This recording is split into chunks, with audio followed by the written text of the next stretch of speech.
مدرسة الفاضمة وكمد مدارس حفظ القرآن الكريم ويدسمي هذه هرقليين هبلو محسنين أولا شيء دقمة قر أدق كنا سوغان دلك دبديسة أيامان تسو قارسيي كتب يقول تلقالين أرضي مدارس داسي لغتا حالي جامع دعالي حالي داما قدوميها قرب كاوين كحسبك كلمية إما قال الشفيلة وكمد هبلها محسنين تا هرقليين مدارس داسي إمن كان سفر شقو كسو قادي دقمة قر أدق أيا كتب تاسي كوريجيسي معلمين توح كدغتا مدارس داسية ugu horeyna waxa halkaasi ka hadlay qaar ka mid ah madax dhaqameedka degmadaasi iyo macallimiinta madaarista daasiya oo si wada jir ugu duceeyay hablahaasi muxsiniinta ah ee garab qabtay dayarta tirada badan ee wax ka barata madaarista daasiya dadno hore hablo uga shaqeeyeen soo dhiseen maantana waxay u keeneen kutub annagu waxaan marxaad ka nahay goobjoog ka nahay in hablahaasi ay wadaan madarisadan oo wixii hadda ay u helaan u keenayaan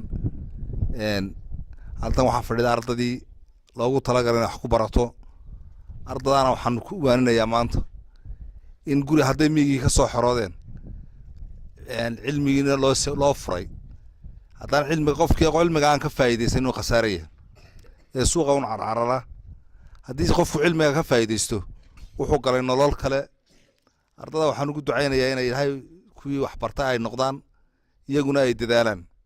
waalidkana waxaan farayaa inay ka faa'iideystaan inta la helayo madrasad wax lagu barto waa qaali dadku yaanay hawl yaraysanin yaanay fahmi waayin caruurta wax bareen waxay heleen macallinkii iyo madrasadii iyo kutubtii wax ku baran lahaayeen waxaan filayaa waa fursad laga faa'iideystaa weeyaan fursadaha laga faa'iideystaan leeyahay qoladan ku soo tacabtay ee dhismaha samaysay ee wali daba joogtana khayr baan u rajeynayaa درس فاضمة hablaha dhiseen hadii alla bidoo ku rooyay hadayna bayna kala joogtayna jaamac alxamdulillah hadda arka hadii alla bidoo ku rooyay waa hablihii ni weeyaan hadii alla bidoo ku rooyay ahmiyad gaar ah iyo hadii alla bidoo ku rooyay dadaal gaar ah idin soo galeen hantidiina bay noo soo hureen hadii alla bidoo ku rooyay waxay saa u yeelayaan waxa weeye in dadku hagaagaan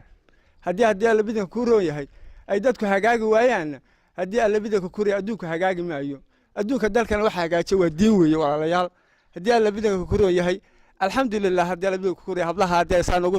ugu soo tabay madrasada qaaliga noo dhisay meeshanu hadii alla bidoo hal sano ka hor waxay ahayd meel garoon oo caadiya hadii alla bidoo ku rooyay hadda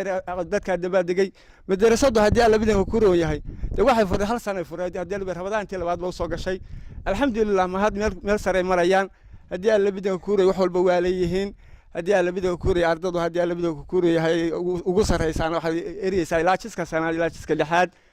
ugu dambeyn xaali jaamac ducaali xaali dhaman oo halkaasi ka hadashay ayaa ardaydaasi wax ka barata madaarasadaasi fartay inay ku dadaalaan xifdiga quraanka kariimka maanta inaan joogo madrasadii ay dhiseen hablaha u dhashay degmadan aad iyo aad baan ugu faraxsanahay aniguna maanta kutub aan badnayn aan ku wareejinayo halkan waan doonayo inaan ku barataan quraanka kii aan awoodin kitaabka laakiin quraanka dadaalo un bala siinayaa ee gaadha inuu akhristo kutubta aad iyo aadna waxaan ugu faraxsanahay inaan maanta joogo Gar adag oo ah madrasatul faaduma hablihii dhisay ka qayb qaatayna waxaan leeyahay maanta ma sha Allah tabarakallah weeye tacabkeeni ma khasaarin meel fiican buu marayaa arday badan baa joogta inkastay maanta waliba khamiis tahay oo fasax tahay oo aan ardada badankooda aan dhiganaynin intaan timinayntii u dhaweyd ay tahay waxa weeye meel fiican iyo madrasa fiican iyo macallin fiican iyo macallimad fiican intuba way joogaan khayr Allah idin siiyo baan idin leenahay ilaahayna idin ka aflixiyo ayaan idin leenahay dadtiin caruurta hablahana waxaan leenahay ilaahay ajar iyo xasanaad ha ka siiyo وأتى كوريتي كتب تاس إلهي هكذا كتبتي أفلحدان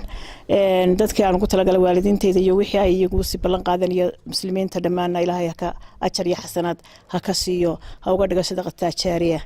aad baan idin salaamaya ومحمد قنبري بلشة تيفي دق مذكر دق